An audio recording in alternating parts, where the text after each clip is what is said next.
Әлемнің 1-25 елі Израильден Газа секторындағы соғысты тоқтатуды талап етті.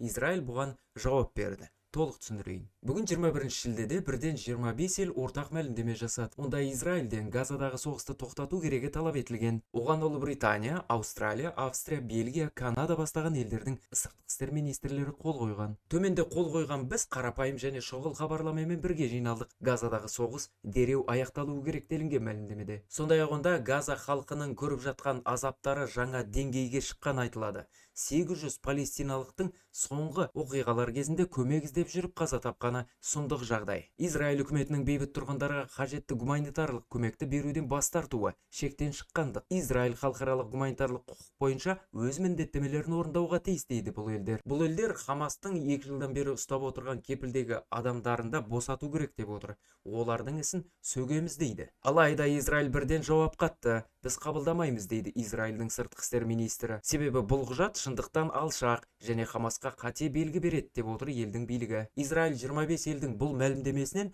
Хамастың жауапкершілігі мүлдем жоқ және көрінбейді деп отыр. Барлық мәлімдемемен барлық талап атысты тоқтатуға және кепілге алынғандарды босатуға кедергі болып отырған жалғыз тарапқа, осы соғысты бастаған және жалғастырып отырған Хамасқа бағытталуы керек. Жалғасып жатқан келіссөздердің осындай сезімтал сәттерінде мұндай мәлімдемелерден бас тартқан жөн дейді Израиль тарабы. Енді бұған өзіңіздің көзқарасыңызды айта кетсеңіз болады. Арнаға лайк басып жазыла кетіңіз.